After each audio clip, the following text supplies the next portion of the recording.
Obrigada, Fábio Vanderlei. Boa tarde. É com grande alegria que damos início ao nosso grupo de trabalho nesse seminário excelente que estamos aqui confraternizando no PPGD da Unirio. E eu vou dar início à exposição de vocês na seguinte forma. Eu peço que cada uma vai ter 10 minutos para a exposição, e se sobrar um tempo, a gente entra em algum debate, tá? Com perguntas para todas as participantes. Então, eu gostaria de saber se a Marília Bonfim está presente? Oi, tô aqui sim. Oi, Marília, você quer dar início à sua exposição, por favor? Eu peço que a gente respeite o tempo de 10 minutos, porque eu sei que os assuntos de vocês são muito interessantes, mas porque vai abrir o painel às 18 horas. Então, para a gente ter tempo de discutir com bastante vagar as questões que se colocam, tá bom? Então, Marília pode dar início quando estiver pronta, por favor. Obrigada. Eu vou só compartilhar a tela e vocês me falam se vocês conseguem ver. Só um minutinho. Claro.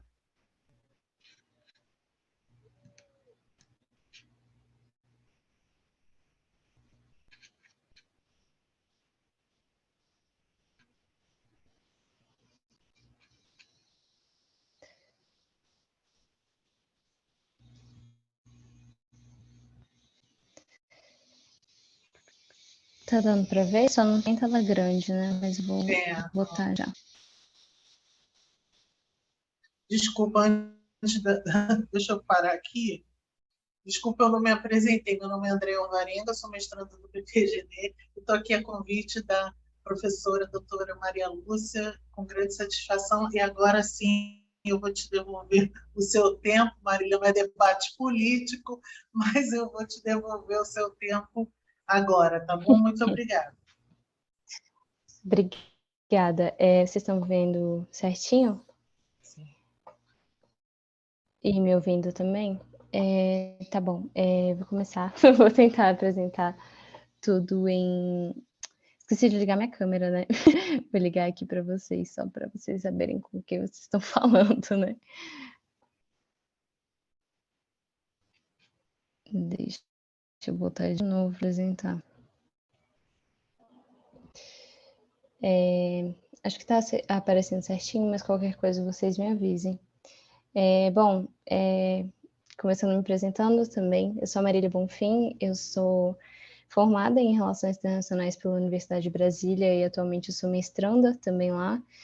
E, bom, eu vou apresentar para vocês o meu trabalho de conclusão de curso, que foi orientado pela professora doutora Thais Ribeiro, e ele tem como tema a inserção da lente de gênero na paradiplomacia da Prefeitura do Recife, na governança global climática. E primeiro eu vou tentar, parecem conceitos meio desconexos, mas o meu intuito ao fim desses 10 minutos é que vocês entendam como eles se relacionam. De onde que surgiu essa pesquisa, né? De um background mais profissional e também acadêmico, eu percebi que a cooperação descentralizada era uma tendência, vinha crescendo nos últimos anos, e a temática de gênero e clima também estava ganhando uma preponderância no debate internacional muito interessante. Já existia alguma exploração acadêmica sobre a paradiplomacia na governança global climática, lá com os estudos da Backstrand, e aqui no Brasil com a Ana Carolina Mauá, mas não existia nenhuma literatura que trabalhasse de maneira exploratória o gênero na paradiplomacia brasileira especificamente. Então, o intuito desse trabalho foi pegar a intersecção dessas três esferas e tentar explicar como a lente de gênero poderia ser explicada a partir de então. Os conceitos que são utilizados são três, que é a governança global, que é definida como uma função social centrada em estimular comportamentos que são desejados e afastar de comportamentos indesejados. A paradiplomacia é conceituada como qualquer contato externo, qualquer ação de governos não centrais com outros atores internacionais, quando se fala de sistema internacional. E, finalmente, o gênero como um elemento constitutivo das relações sociais, baseadas nessa diferença à primeira vista, dicotômica entre homens e mulheres. Então, se fala do papel social da sociedade dividida nessa binariedade.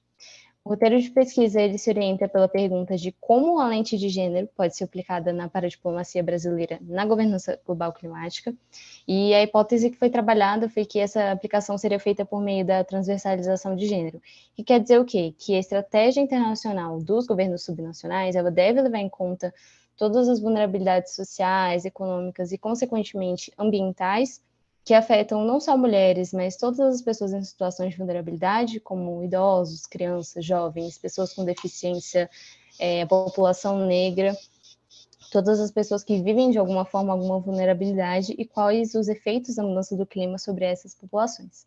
Então, a gente parte de algumas relações lógicas de assumir a governança global climática com múltiplos atores nos últimos anos, uma crescente atuação das entidades subnacionais brasileiras, então a gente fala de estados, de municípios, de empresas, de organizações da sociedade civil na sociedade internacional, e como que a lente de gênero pode ser incorporada de forma interseccional, então fazendo essa correlação com não só mulheres, mas com todas as pessoas que vivem em situações de vulnerabilidade, e como essa aplicação pode ser traduzida em benefícios para populações de vulnerabilidade social, econômica e ambiental.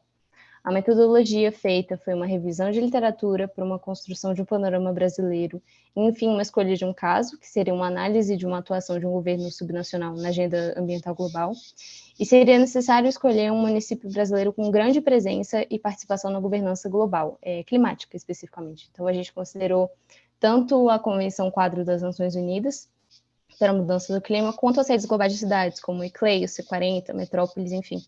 E esse caso consolidado de paradiplomacia já na governança global climática, ele seria utilizado para avaliar de que forma a lente de gênero seria ou poderia ser aplicada. Então, a gente escolheu a Prefeitura do Recife, que cumpria todos esses requisitos.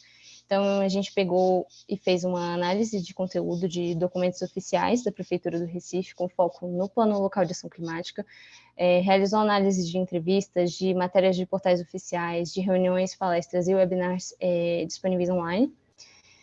E os resultados que a gente teve para essa seleção, primeiro porque a Prefeitura do Recife, né, o atual prefeito, ele é vice-presidente de mudanças climáticas da Frente Nacional dos Prefeitos, ele também integra o Comitê Executivo Regional para a América do Sul do ICLEI, e que antes era presidido pelo ex-prefeito da cidade. A prefeitura conta com a paridade de gênero no seu alto escalão, então das 18 secretarias municipais, 9 são chefiadas por mulheres, e a vice-prefeita é uma mulher. Nos quase 500 anos do município, foi a primeira mulher eleita, em 2020. Ela é responsável pela área de relações internacionais do município e também é embaixadora para a América do Sul, de uma iniciativa bastante grande para clima. A cidade do Recife é associada ao ICLEI desde 2013 e existe uma institucionalização municipal para clima, para relações internacionais e para gênero por meio das suas secretarias municipais e por meio da figura da vice-prefeitura também. Depois a gente vai avaliar como que a Prefeitura do Recife se comporta na governança global climática. Primeiro que a cidade em si, o território, é considerada a 16ª cidade mais vulnerável à mudança do clima, de um relatório lá do IPCC de 2014, e frente a essa vulnerabilidade, a forma de enfrentá-la foi participar das iniciativas. Existe um foco maior em mitigação do que adaptação à mudança do clima, mas existe uma ambição muito grande da prefeitura de participar dessas iniciativas. É considerado um Resilience Hub, um nó de resiliência, numa iniciativa da ONU de fazer cidades resilientes à mudança do clima, e foi o primeiro município brasileiro a reconhecer a emergência climática. E com toda essa atuação, a ONU e as redes globais de cidades reconhecem essa preponderância do Recife. Então, a gente vai falar agora de todo esse panorama de paradiplomacia e de clima, como que o gênero entra aí, né? Quando a Prefeitura do Recife decretou a emergência climática, né, ficou determinado que as políticas públicas voltadas para enfrentar o clima, essa emergência climática, deveriam priorizar as comunidades vulneráveis, e assim como as comunidades historicamente desproporcionalmente impactadas por injustiça ambientais. A gente tem população negra, pessoas idosas, crianças, jovens e mulheres, principalmente. Então, existe um reconhecimento dessa necessidade de planejar ações climáticas que sejam destinadas à população em situação de vulnerabilidade, mas não existe um mapeamento muito específico para quais são essas ações.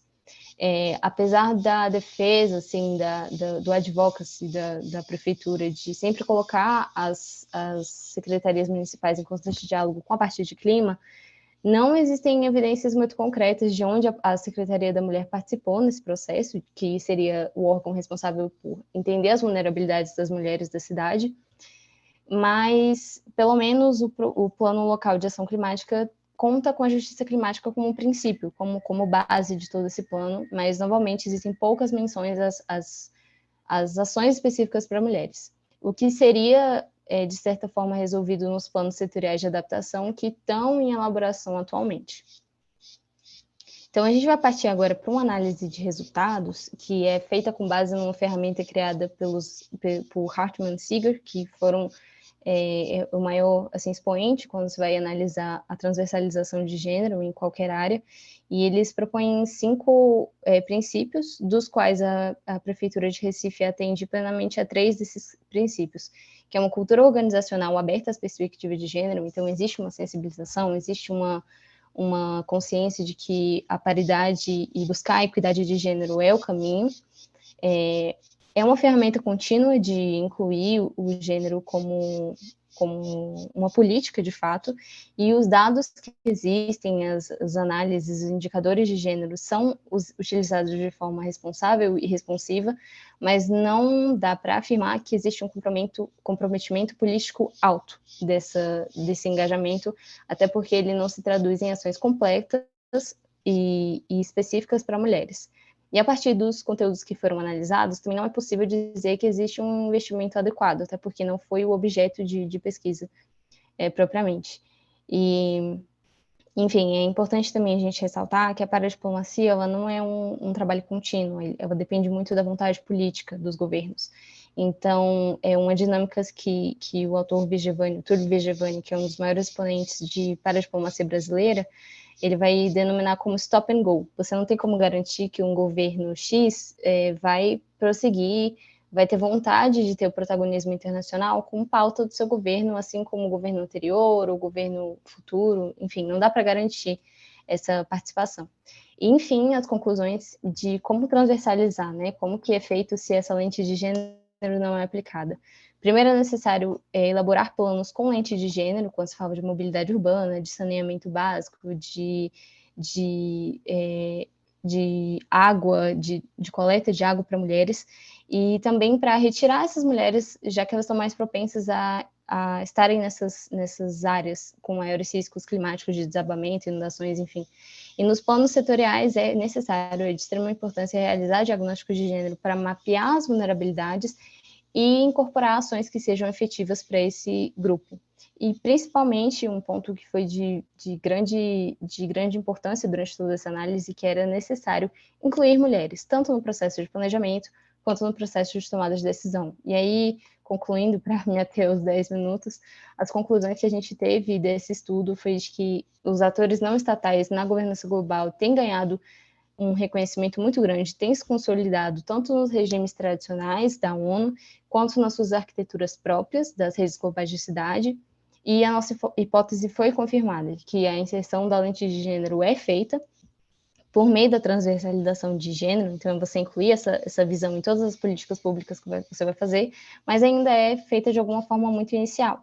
Onde que é necessário avançar? Realmente realizar diagnósticos de gênero para mapear vulnerabilidades, inserir mulheres no debate e no processo de tomada de decisão e também no monitoramento dessas ações e, finalmente, empreender esforços para sensibilizar primeiro internamente, como foi o caso de botar 9 mulheres no alto escalão da prefeitura e trazer esse debate para os órgãos internos, para os processos de debate, para posteriormente externalizar esse compromisso com a equidade de gênero na sua ação local, global e para realmente essa ação paradiplomática ela ser orientada por diretrizes que sejam responsivas em gênero. Acho que deu para explicar tudo que eu queria nesse tempo. Eu estou à disponibilidade para pessoas que quiserem ter acesso ao trabalho completo. O meu e-mail está aí na tela. E obrigada pela oportunidade. E é isso. Vou parar de apresentar aqui. Obrigada. Muito obrigada, Marília. excelente a tua pesquisa, e me lembrou muito a fala da ativista indiana, Vandana Shiva, que ela diz que a economia tem que ser feminina, né? Eu acho que toca um pouquinho na tua pesquisa essa questão da feminilizar a economia, vamos dizer assim, é bem interessante. Sim, a Vamos. base teórica da pesquisa foi bastante pautada na Vandana Shiva também, no ecofeminismo como um todo. Legal, muito bom, muito construtiva a tua análise, muito bom. Agora nós vamos passar para a exposição da Ana Paz.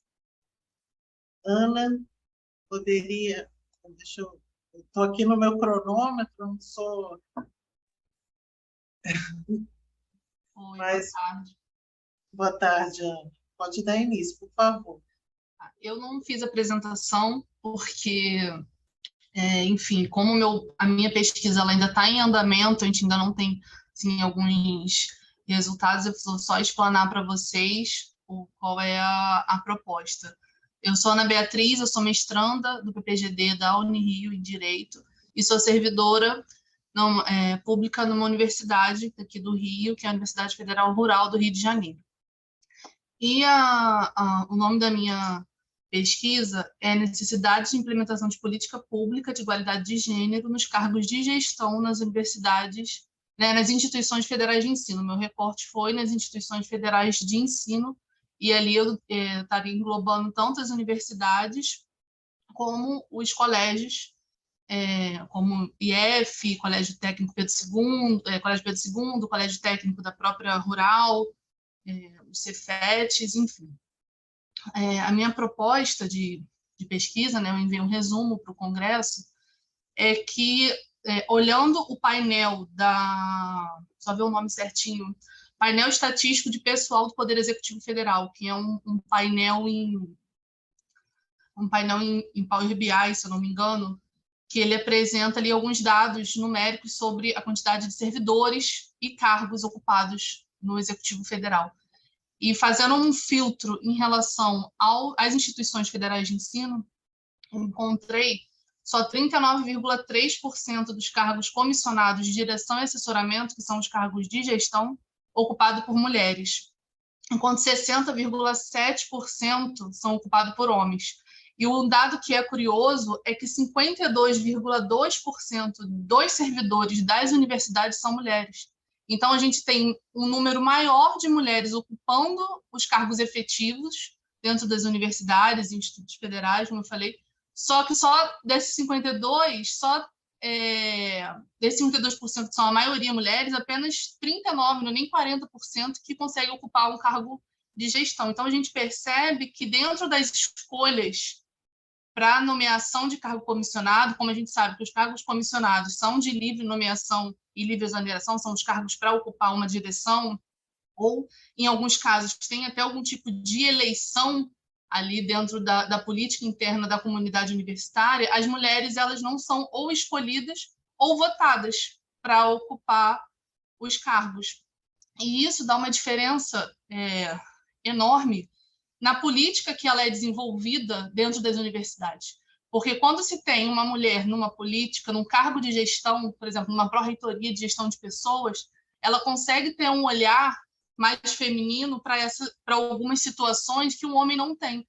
Por exemplo, eu presenciei, durante a pandemia, várias políticas que a própria universidade que eu trabalho implementou em relação ao trabalho remoto das docentes e das técnicas que tinham filhos pequenos, porque durante a pandemia a gente não teve escola, né? Então as servidoras tinham que trabalhar remotamente e gerir toda ali a casa, então teve uma certa flexibilidade maior, porque era uma mulher que estava no cargo de gestão de pró-reitora de gestão de pessoas. Talvez se fosse um homem, não teria tido essa flexibilidade. Então, é um dado que assusta, né, que eu percebi de menor quantidade de mulheres nos cargos de gestão.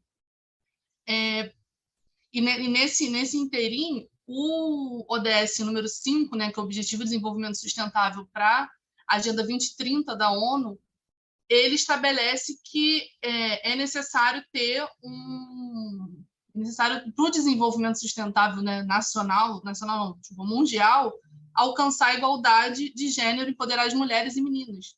Então, a minha hipótese nessa minha pesquisa é que para a gente atingir esse objetivo do desenvolvimento sustentável, necessário se faz ter uma política de paridade nos cargos de gestão nas universidades. E o que mais chama atenção também nisso é que a universidade, diferentemente de outros órgãos, ela é um órgão que tem um pouco mais de democracia.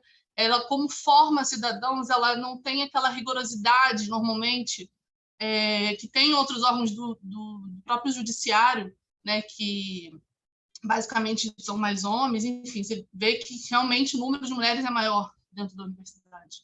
Então, até pelo estímulo da pluralidade que tem dentro da comunidade universitária, as arenas de debate na comunidade universitária, no conselho universitário, são sempre muito democráticos. E essa democracia não ficou clara, pelo menos a princípio, dentro dessa, como eu falei, uma pesquisa preliminar que eu vi pelo painel estatístico do Poder Executivo Federal. Depois, a minha ideia é melhor estudar isso, até ver de que forma elas chegam à liderança e por que não estão chegando, se realmente não há um interesse, e por que não teria esse interesse também.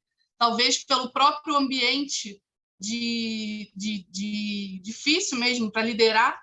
Então, essa é a minha pesquisa, o nome do meu resumo, como eu falei, necessidade de implementação de política pública de igualdade de gênero nos cargos de gestão de instituições federais de ensino. Então, meu recorte foi justamente nas universidades e institutos federais. Não sei se eu acabei com o meu tempo, mas eu agradeço a oportunidade e devolvo a palavra para você, Andréia. Obrigada, Ana Paz. Muito excelente o seu tema. Eu quero te convidar a escrever sobre o Judiciário Federal, a questão da paridade dos cargos de gestão, porque eu creio que você vai encontrar um quadro, se não igual, pior, na questão da paridade de gênero. Essa interseccionalidade, esse recorte, achei bem interessante. Agora, eu fiquei com algumas dúvidas. No seu trabalho, você é liderada por mulheres? Sim. Atualmente, sim. E como é a situação de gênero no seu âmbito de trabalho especificamente? Então, atualmente eu sou liderada, na verdade, tem a pró-reitora geral, né? A pró-reitora de gestão de pessoas, ela é mulher, e o pró-reitor adjunto, ele é um homem. As políticas que a gente tenta fazer ali dentro da pró-reitoria são políticas muito voltadas para a questão feminista, que ela compra essa pauta também. Mas eu já observei em outras situações, porque, como a gente sabe, as universidades elas são lideradas e vivem mudando o chefe, né? Sempre está tendo eleição. Já aconteceu de observar também casos opostos, em que não há essa preocupação. Com a mesma questão da flexibilidade, porque a mulher precisa liderar, precisa cuidar da casa, dos filhos, então a gente não tem o mesmo tempo que tem o homem para exercer suas atividades laborativas, né? Então, tem esse movimento lá, mas ainda é muito inicial, né? Mas eu acho que a academia está aqui para a gente tentar fazer propostas e levar para fora isso mesmo, né? E esse evento é uma prova disso, que o objetivo é a gente sair dos muros da academia e para a sociedade em si. Obrigada pela pergunta, Andréia. Muito obrigada pela sua explicação. É sempre importante o debate, porque a gente tem que mostrar mesmo para a comunidade jurídica todos os vieses, né, de todos os âmbitos, iniciativa privada, serviço público, executivo, que é o seu caso, judiciário e legislativo é importante. Ana, você pode compartilhar o seu Instagram, e-mail? Sim, vou botar aqui no chat. Obrigada, gente. Tá, obrigada. Então, passada essa explicação maravilhosa da Ana Paz, a Vivian Tavares Fontinelli está aí, eu estou vendo ela pelo vídeo. Eu estou aqui só no meu cronômetro, só na regulação do tempo. Vivian, você pode dar início à sua exposição, por favor? Sim, vocês me ouvem bem? Boa tarde, né?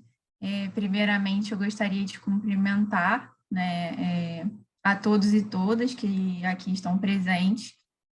Eu me chamo Vivian, sou mestranda em Direito e Políticas Públicas, do programa de pós-graduação, né, em Direito da Unirio.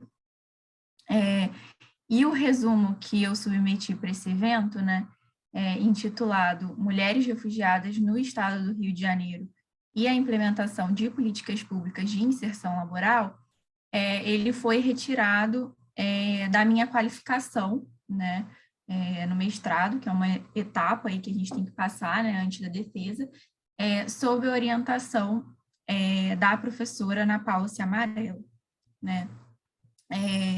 A minha pesquisa, então, ela tem como recorte de tema, né, a análise de implementação de políticas públicas de inserção laboral voltadas para as mulheres refugiadas no estado do Rio de Janeiro.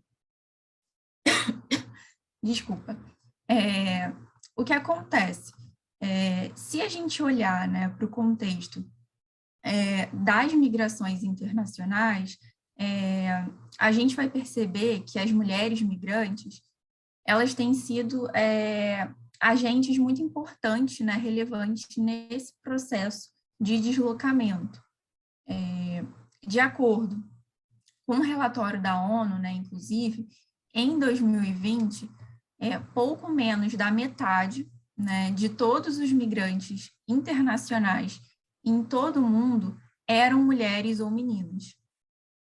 Só que, dentro desse contexto, né, a gente tem aí que uma parte dessas mulheres se desloca por motivos de trabalho, educação, né, ou motivos familiares, mas também a gente tem aquelas mulheres, né, que são forçadas a se deslocar. E aí, no ano de 2020, também de acordo com o relatório da ONU, a gente teve que mulheres e meninas representavam aproximadamente aí metade de todas as pessoas deslocadas, né, à força no mundo. E aí, dentro desse cenário de maior protagonismo feminino, né, dentro dos fluxos migratórios, não só em termos quantitativos, numéricos, né, mas também na própria mudança dos critérios de análise do fenômeno migratório, né, mediante aí a inclusão desse enfoque de gênero, o primeiro recorte que a minha pesquisa traz, né, é justamente essa proposta de abordar o refúgio a partir de uma perspectiva de gênero, né? E essa tendência, né, aí da chamada feminização dos fluxos migratórios, né, inclusive do refúgio, tem gerado, consequentemente, a necessidade de que o Estado, né, acolhedor, receptor dessas pessoas, ele esteja preparado para receber essas mulheres, né, imigrantes, refugiadas, promovendo ali políticas públicas que permitam a sua integração naquela sociedade, né? E aí, nesse cenário, né, a inserção laboral se sobressai como uma das mais significativas necessidades, né, e até mesmo dificuldades enfrentadas pelas mulheres refugiadas ao chegarem naquele país de acolhimento. No caso do Brasil, né, se a gente for olhar para as notícias, por exemplo, né, a gente facilmente vai encontrar manchetes como mulheres refugiadas, imigrantes venezuelanas no Brasil demandam capacitação e oportunidades de trabalho. A maioria das mulheres refugiadas está fora do mercado de trabalho, né? E aí, se a gente for olhar de forma mais profunda para dados mais concretos ainda, né, a gente tem também os relatórios anuais que são, né, elaborados pelo Observatório das Migrações Internacionais, o OBMigra, e de acordo com esses relatórios, né, há no território brasileiro uma ampla assim, procura, né, uma grande busca pela emissão de carteiras de trabalho por mulheres imigrantes, né? Englobando aqui também as mulheres refugiadas e as mulheres solicitantes de refúgio. E aí, se a gente for olhar para os postos, né, de trabalho formais preenchidos pela população em situação de refúgio, né, em situação de migração, em 2019, no Brasil, aproximadamente 147 mil postos ocupados por imigrantes, dos 147 mil postos ocupados por imigrantes, apenas 43 mil eram ocupados por mulheres, né? Ou seja,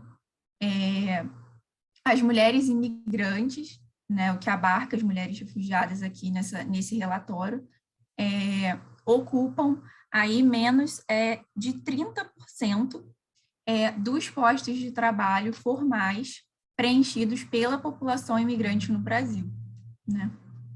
Esse relatório do OBMigra, de 2021, ele também verificou, né, que dentre as mulheres imigrantes que chegam ao Brasil, a maioria é jovem, né, e está em idade laboral, né, ou seja, muitas delas ingressam no Brasil e, consequentemente, vão buscar oportunidades de emprego, né, oportunidades de trabalho. Só que o que a gente percebe é que a maioria dessas mulheres acaba exercendo o quê? Atividades laborais precarizadas, né?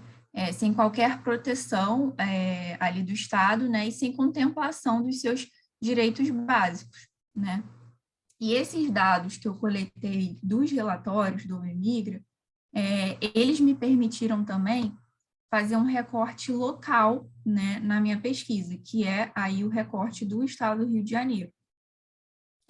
De acordo com esses dados do relatório, dentre ali as principais portas, né, de entrada das mulheres imigrantes no Brasil na última década, está justamente o Estado do Rio, né, ao mesmo tempo em que ele se destaca como um dos estados, né, do Brasil, no qual existe ali proporcionalmente poucas admissões, né, dessas mulheres em postos em vagas de trabalho formal, né, o que para mim ali pode demonstrar, né, ser um indicativo de que existem falhas por parte, né, do Estado do Rio no acolhimento e na integração dessas mulheres. Então, né, a minha pesquisa ela pretende aí investigar, né, justamente se o Estado do Rio tem ou não elaborado e implementado políticas públicas voltadas para a inserção das mulheres refugiadas no mercado de trabalho formal, né? Verificando aí também se existem normas, né, que tratam dessa questão no território fluminense e, caso existam, pretende verificar aí a sua efetividade, né, a sua aplicabilidade na prática. Metodologicamente, né, além da pesquisa bibliográfica, o meu trabalho propõe o desenvolvimento, né, de uma pesquisa de abordagem qualitativa, com o uso de análise documental, de dados, relatórios e das próprias normativas que cuidam da temática, e também a utilização do método de pesquisa empírica, né, com a realização aí de entrevistas semi-estruturadas com representantes de dois grupos de interesse, né, com representantes do poder público do Estado do Rio, envolvido aí no processo de elaboração e implementação de políticas públicas de inserção laboral voltadas para a população refugiada, e também com representantes do terceiro setor, né, do Estado do Rio, que atue diretamente com as mulheres refugiadas, né? E aí, aqui, inclusive, foi feita a opção por entrevistar a representante da Caritas, né, que é uma organização da sociedade civil que tem uma atuação bem pioneira, assim, né, e muito significativa quando a gente fala aí do acolhimento de pessoas refugiadas. Preliminarmente, né, a gente tem que no Estado do Rio há um plano estadual de políticas de atenção aos refugiados, que foi instituído pelo Decreto 44.924, do ano de 2014, e esse plano, ele possui 6 eixos temáticos, né? E dentre esses eixos está lá o emprego e a renda. Mas não há, né, nesse plano, qualquer recorte que leve em consideração o eixo de gênero, né? E em termos práticos, também aí de forma preliminar, o que eu pude perceber é a ausência mesmo de uma política pública estruturada pelo poder público que tenha por finalidade aí essa questão da inserção laboral, né, das mulheres refugiadas, né? Ao contrário disso, o que a gente percebe é que as mulheres refugiadas no território fluminense, né, assim como toda a população em situação de refúgio aqui no estado do Rio, tem o seu acolhimento e a sua integração, inclusive aí laboral, atendidos ali por esforços, né, provenientes, sobretudo, do terceiro setor da sociedade civil, né, e não do poder público. Enfim, a pesquisa ela ainda está sendo desenvolvida, né, como eu falei, ainda vou apresentar a dissertação no ano que vem. Esse resumo eu extraí da minha qualificação, então a pesquisa ainda está em fase de desenvolvimento, mas essas são algumas das conclusões, né, preliminares que eu queria trazer para vocês. Eu vou finalizando aqui, que eu acho que eu já até ultrapassei um pouco, e eu agradeço a atenção de vocês. Muito obrigada, Vivian. Sua pesquisa, sua investigação é muito importante, porque é um assunto que não sai das manchetes, né? A migração. E interessante o ponto que você colocou nessa questão da migração internacional, que até a gente estava debatendo outro dia, que a migração internacional ela mudou um pouco o perfil, vamos dizer assim. E antigamente eram homens que se deslocavam dessa forma, e agora são as famílias inteiras, né? Eu acho importante essa tua colocação de que a mulher vem justamente com essa mudança, né, de perfil das pessoas migrantes. Muito interessante. Muito obrigada, tá?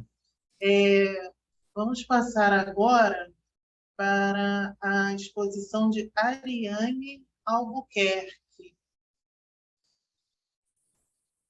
Olá, tá me ouvindo? Olá. Eu vou, espera aí um instantinho, por Sem favor, problema. que eu já vou te dar a palavra. Por favor, Ariane, muito obrigada. Pode ir agora? Boa tarde a todos, tudo bem? Meu nome é Ariane Albuquerque, sou mestranda em Direito também na Unirio, sou da turma de 2021. E o meu resumo, ele foi voltado também para a minha qualificação. Juntamente com a Vivian, sou orientanda da professora Ana Paula, e tratamos sobre o eixo gênero, por isso que esse coloca é tão importante para a gente dialogar aqui, até questão de marcos teóricos, né? Ver o que as outras pessoas, como as outras pessoas estão estudando. O meu resumo tem como título Trabalho Escravo Doméstico, Contemporâneo pós-resgate. Já estava confundindo com o título da dissertação. Mas aqui eu botei de forma genérica, porque não sei se até terminar a dissertação vou mudar o título. Então, botei pegando as duas áreas que eu estou trabalhando. Eu vou fazer um estudo de caso. E o estudo de caso que eu vou fazer é da trabalhadora doméstica Madalena Gordiano, que foi resgatada ali por novembro de 2020, lá em Patos de Minas, em Minas Gerais. Passou no Fantástico, Jornal Nacional, foi veiculado assim, tanto nacionalmente como internacionalmente.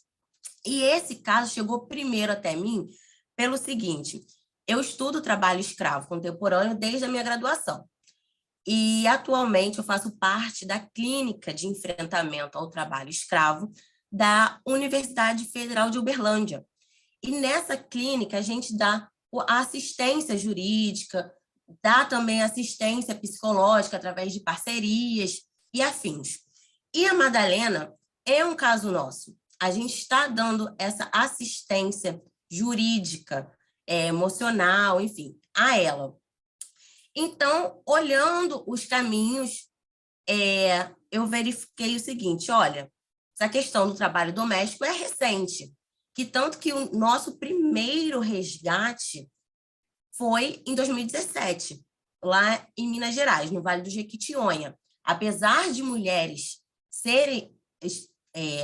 terem sido escravizadas e ainda estão de forma doméstica antes desse caso de 2017, o boom foi em 2017, boom assim que eu digo, o primeiro caso estatal.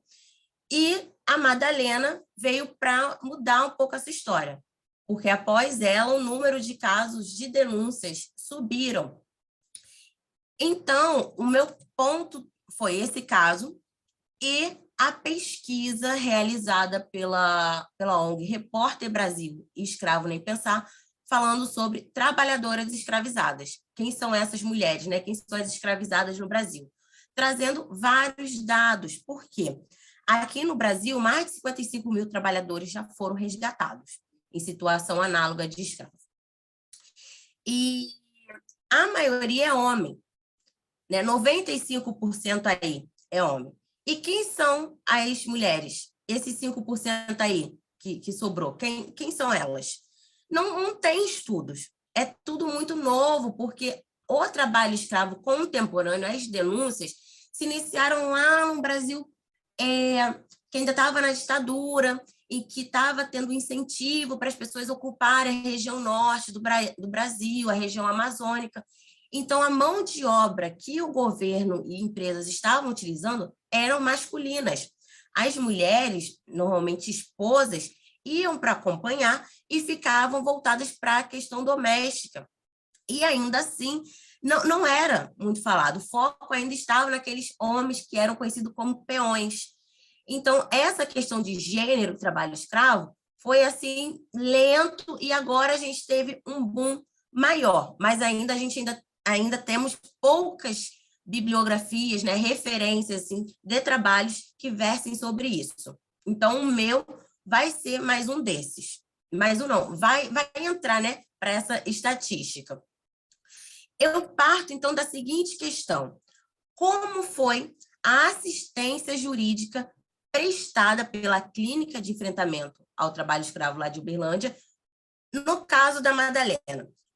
Como eles fizeram as estratégias? E uma questão subsidiária eles observaram a questão da interseccionalidade, considerando a raça, o gênero e a classe, porque a Madalena é uma mulher preta. E ela é pobre, ela foi pega aí com 7 anos de idade. Então, é uma vida mais de 38 anos escravizada, ela perdeu completamente sua independência e não teve a possibilidade de exercer seu direito como cidadã e como mulher. Então, eu percebi também, fazendo o estado da arte, que as pesquisas de trabalho escravo, elas estão voltadas muito para as políticas públicas de prevenção, e aí existe, não existe, mas não olham para a assistência jurídica. Então, assim, como estão sendo essas assistências? Há também uma clínica, que é da UFMG, da Federal de Minas Gerais, que faz assistência jurídica, mas não tem trabalhos falando como funciona isso, né? Há acordos, não há? Tem execução em relação ao processo criminal. E aí, eles chegam a ser condenados, os empregadores, o olhar não foca muito nisso.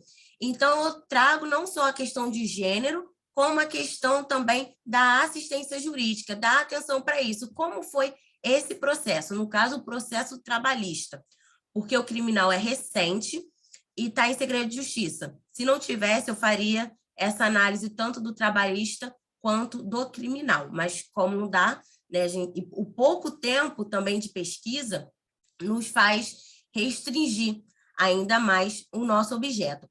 Então, como eu falei para vocês, vai ser está sendo estudo de caso.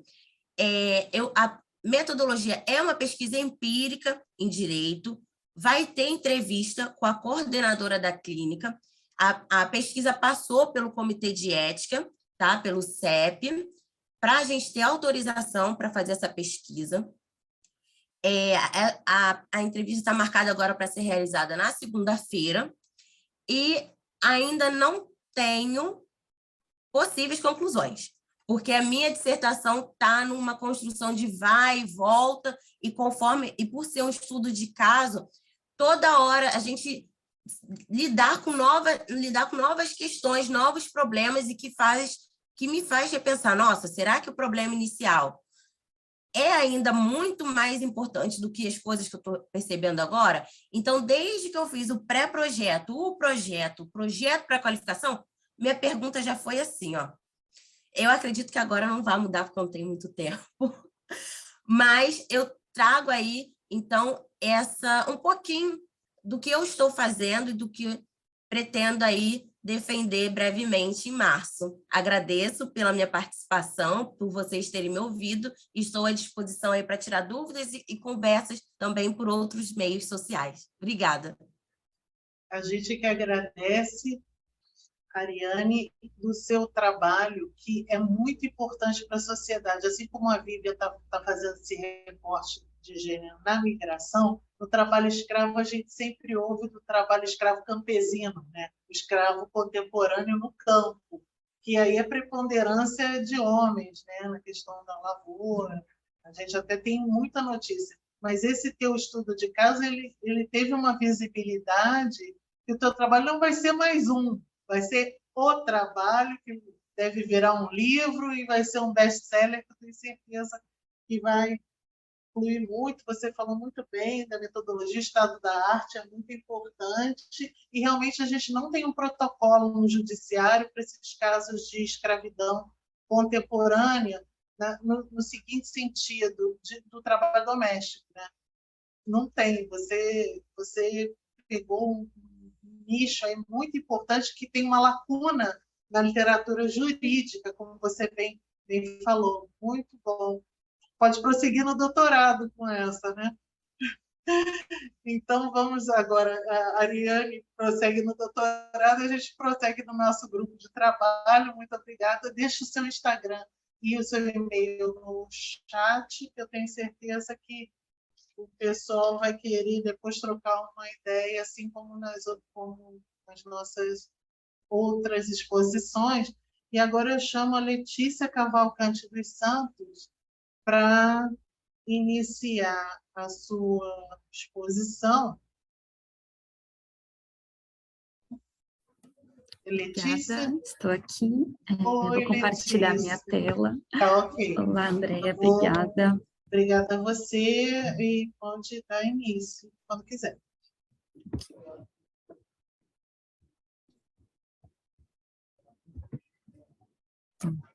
Vocês estão vendo minha tela? Bom, o meu trabalho que eu vou compartilhar com vocês é o meu trabalho de conclusão de curso. Ele foi apresentado agora em agosto, então ele é super fresquinho e eu me formei, então deu tudo certo. Sou formada agora em gestão de políticas públicas pela USP, e o meu trabalho é as mulheres e a igualdade de gênero no planejamento e na execução orçamentária do governo federal. A questão central que eu busquei entender foi como o descompasso entre a agenda da austeridade fiscal e a agenda da promoção de direitos sociais impacta as mulheres, especificamente esse grupo minoritário. E os marcadores técnicos, os marcadores teóricos que foram utilizados foram marcadores próprios do campo de gênero, que é a transversalidade e a interseccionalidade, utilizados para analisar o orçamento público. Bom, então, trata-se de um estudo de caso, é uma investigação do orçamento público como instrumento ou não para a promoção da igualdade de gênero nos últimos 6 anos, e os métodos que foram utilizados foram duas diferentes etapas, né? Então, primeiro a gente fez uma análise de conteúdo de documentos que compõem o planejamento orçamentário de médio prazo, então, a mensagem presidencial, que é o que apresenta o plano plurianual para a sociedade, então, a mensagem da presidenta Dilma e a mensagem do presidente Jair Bolsonaro, e os anexos do plano plurianual, tanto 2016, 2019, quanto 2020, 2023, que é o vigente, que é como se fosse uma cartilha de programas temáticos, e ali a gente consegue entender quais são as prioridades do governo em relação à alocação de recursos. E, num segundo passo, a gente fez um levantamento do Orçamento Geral da União para os anos de 2016 a 2021, com recorte de gênero, ou seja, a gente levantou programas desses 2 planos plurianuais que possivelmente impactasse a vida das mulheres. Alguns deles é muito evidente que impactam, mas outros não é tão evidente. E aí a gente já entra um pouco na dificuldade metodológica que eu exploro daqui a pouco. E também foram feitas entrevistas semi-estruturadas com uma assessora de orçamento do Senado Federal e com uma consultora legislativa da Câmara dos Deputados para ajudar na argumentação, já que é escasso produções que conciliem orçamento público e gênero. E por que, então, que foi difícil encontrar os programas que, de fato, impactam as mulheres dentro dos planos orçamentários? Porque as políticas públicas, elas são vistas como neutras, então, não há um marcador se aquela política pública tem como público-alvo pessoas negras, povos tradicionais, quilombolas, ou, no caso, mulheres. Então, é difícil entender qual o caminho que aquele recurso está fazendo e onde ele está chegando. E o mesmo tem acontecido fortemente agora, nos últimos anos, com a aglutinação de ações orçamentárias. Então, as ações elas não são mais detalhadas, elas viram um grande bloco, e a gente não sabe onde o dinheiro está chegando exatamente, ao menos que a gente entre em outras categorias do orçamento. Então, são processos dificultadores do entendimento do uso do dinheiro público. Bom, o que dizem as mensagens presidenciais? O primeiro passo importante é a gente entender que tem estruturas muito diferentes, né? Então, já na mensagem presidencial, os presidentes mostram para a gente que eles seguiram por linhas diferentes, metodológicas. Então, aqui no atual plano plurianual, a gente tem uma relação de 1 para 1. Então, a gente tem um programa temático para um objetivo, para uma meta. Isso porque houve o objetivo de simplificar o orçamento público ou o plano plurianual. Nessa tentativa, a gente também acaba por abstrar o que esse plano quer dizer ou onde ele vai chegar. Mas a gente pode falar um pouco mais disso depois na discussão. Em relação ainda à mensagem presidencial, aqui a gente tem um quadro da busca por palavras-chave. Nessa primeira parte de análise de conteúdo, ela foi baseada em busca por palavras-chave. Dá licença, o teu slide não está passando para mim. Não sei se para os colegas está passando. Vou parar o compartilhamento. Eu vou parar o compartilhamento e compartilhar de novo. Só um minuto. Obrigada.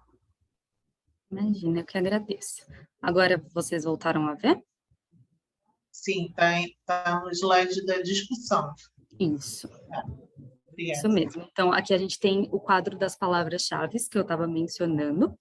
E aqui a gente vê que as citações para termos que são próprios das políticas para as mulheres ou da luta das mulheres, ele cai na mensagem inicial de 116 citações para 3 citações. E a diversidade das palavras que são utilizadas também cai radicalmente. Então, a gente tem a citação da palavra mulher, especificamente mulher, no singular, não no plural mais. E a gente não sabe qual a mulher, se é a mulher negra, se é a mulher indígena, enfim. Na mensagem da presidenta Dilma, a gente tem uma concentração desses termos na apresentação do programa 2016, que é um programa específico de políticas para as mulheres, mas a gente vê que esses termos eles aparecem em outras apresentações de programas temáticos também. Olhando agora mais para o conteúdo do programa do plano atual, a gente tem um foco na família, então a gente não tem foco em públicos-alvo, mas na família, a gente não sabe qual o formato de família, necessariamente, e a gente tem que surge um novo segmento prioritário, que são as crianças na primeira infância, que é algo novo em relação ao plano plurianual anterior.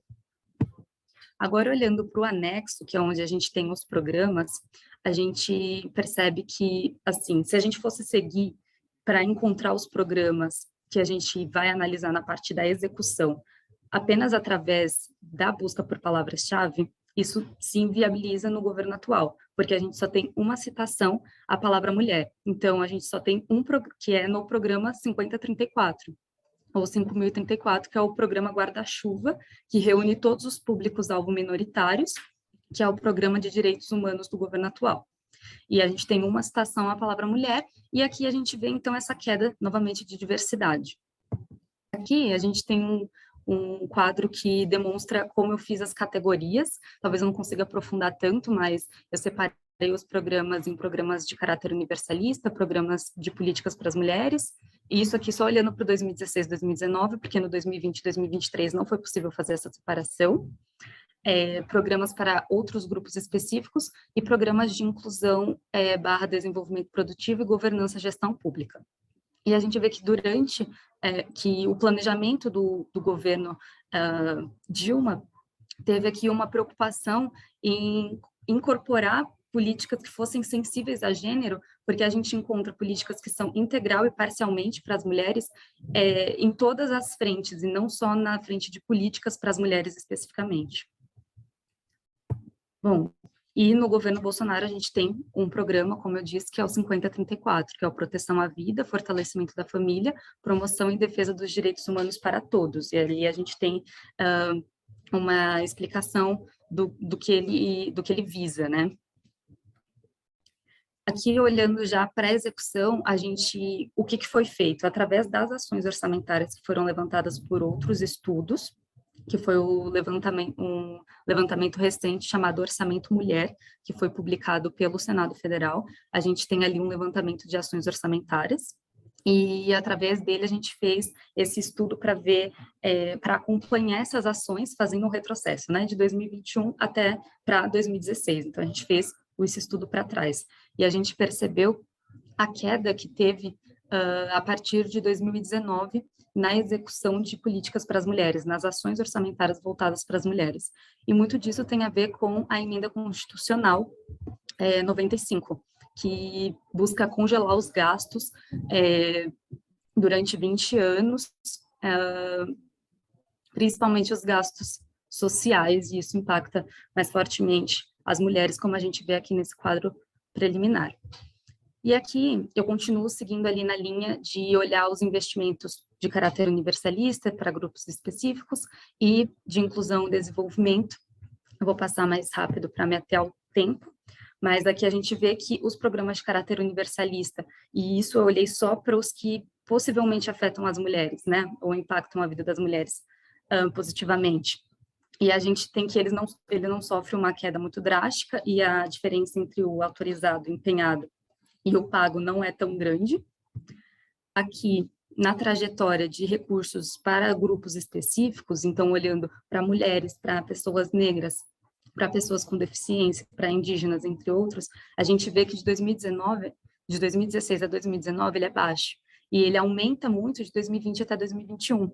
E quando eu vi isso, eu pensei, ué, que estranho. Mas isso é por causa do programa para a primeira infância. Então, todos os outros programas para outros grupos específicos, eles continuaram com, na verdade, com uma queda dos investimentos, mas o investimento para a primeira infância, que foi o público que ele priorizou, foi muito alto. Olhando para esse quadro sem a primeira infância, a gente percebe que não há uma distância tão grande assim entre os anos. Bom, e aqui, passando para a trajetória dos recursos que possivelmente afetam as mulheres e são relacionados à inclusão, geração de emprego, empoderamento da mulher do campo, a gente vê que tem uma queda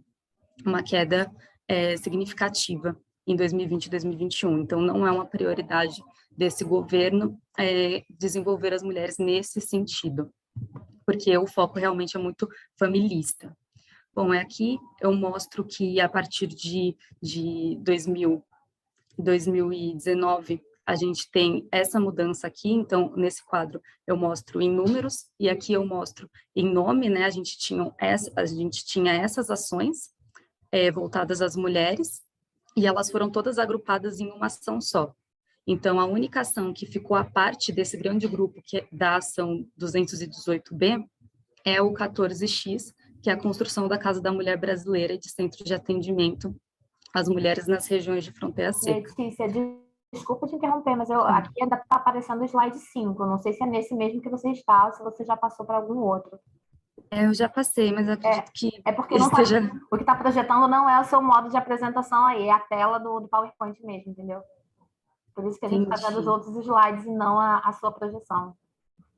Entendi. Bom, isso provavelmente vai atrapalhar um pouco a minha exposição, mas para não comprometer o tempo, então eu vou não seguir. quis interromper o seu raciocínio, porque eu estou seguindo aqui, anotando, mas de fato os slides não estão passando, não, Letícia, mas eu estou atenta aqui à tua fala. Então eu vou parar aqui de compartilhar e vou seguir agora só para... Pode sim encaminhar para as suas então. considerações finais, por favor. Então, o que a gente percebe olhando para tudo isso? Primeiro, essas mudanças metodológicas, esse processo de tentar simplificar o plano plurianual, na verdade faz com que ele perca o sentido, porque a partir do momento que eu não tenho mais iniciativas e que eu tenho uma relação de 1 para 1, um programa, um objetivo e uma meta, isso faz com que esse desenvolvimento desse programa, ele não tenha uma ação real, né, no problema real, porque os problemas eles são complexos e multifacetados. Então, a partir do momento que eu elaboro apenas um objetivo e uma meta, eu não consigo atingir diversos focos. Então, na verdade, o plano plurianual ele se torna simplório e pouco decisivo na realidade. A gente tem um esvaziamento da agenda da igualdade de gênero e de políticas para segmentos populacionais específicos. As mulheres elas passam a ser vistas numa ótica de mulher enquanto seu papel dentro da família, num papel que não há um empoderamento, que não é essa preocupação. A trajetória dos orçamentos é uma trajetória de queda, sobretudo nessas frentes de desenvolvimento social e produtivo, e as despesas integralmente voltadas às mulheres, elas sofrem queda e cada ano é mais difícil de acompanhá-las. Então, não houve essa crescente do conservadorismo ideológico, acaba por prejudicar o investimento para as mulheres. Vou concluir.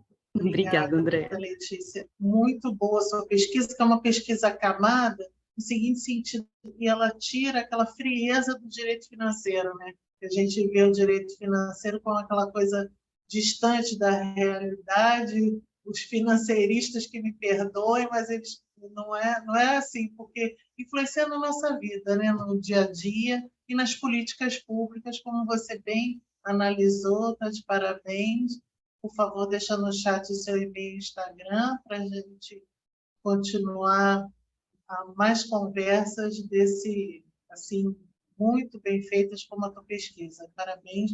Vamos passar agora a exposição da Sarita Silva. Por favor, Sarita. Obrigada. Boa tarde, pessoal. Eu fiz uma apresentação, vou ver se eu consigo projetar aqui. Ou se vai acontecer o mesmo problema que está acontecendo com as colegas. Deixa eu ver. Me avisem quando chegar. Chegou aí? Tá. O meu tema é dar chupeta para ele, a inefetividade de políticas públicas voltadas à maternidade e o descuido com o binômio mãe-trabalhador.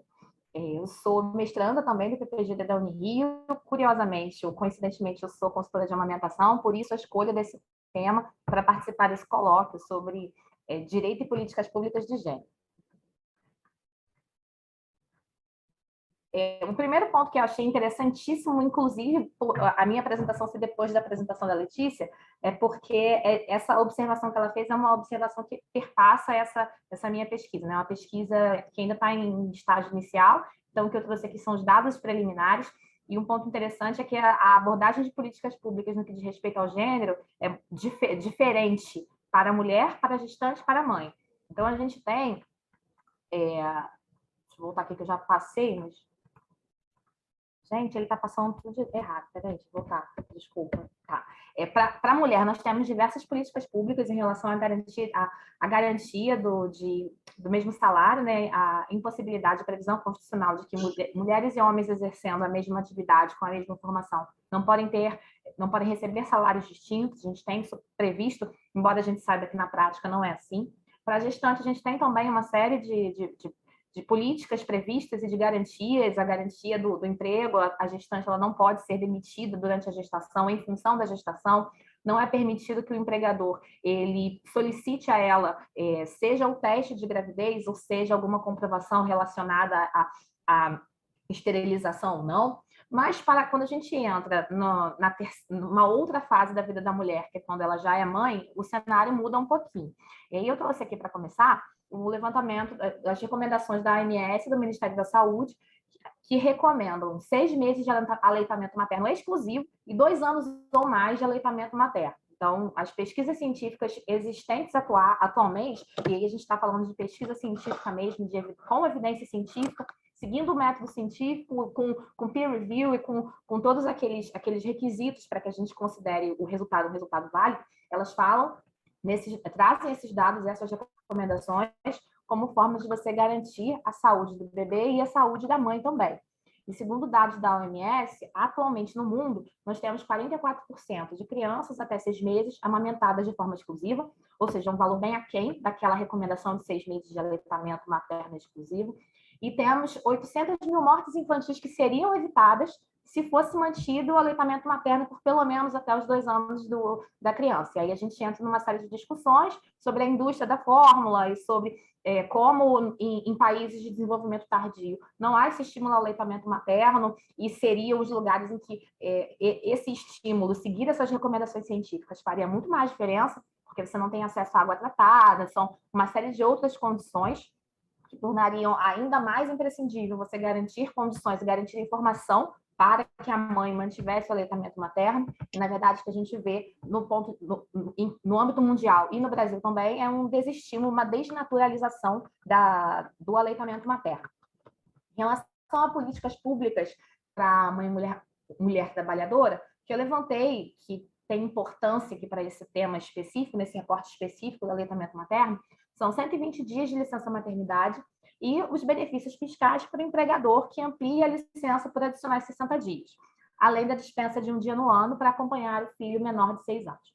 E é interessante porque, corroborando os dados levantados pela Letícia, essa própria previsão do benefício fiscal para a empresa cidadã, o programa Empresa Cidadã, ele é de 2008. Então, foi numa época em que muito mais se falava sobre mulher, sobre mãe, sobre criança, sobre menina.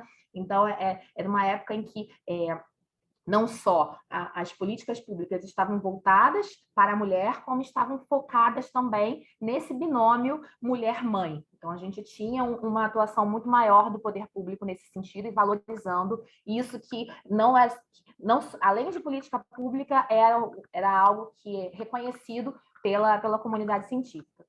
E aí eu trouxe aqui, os resultados das pesquisas científicas. Na minha pesquisa, tem no artigo que eu escrevi sobre esse assunto, tem a bibliografia, os dados das pesquisas, falando sobre os benefícios de você manter o aleitamento materno, que são não só para o bebê, do ponto de vista de nutrição, como também para a mãe. E uma pesquisa recente indica que a redução das chances de câncer de mama para a mãe se ela amamenta o seu bebê por mais de 6 meses.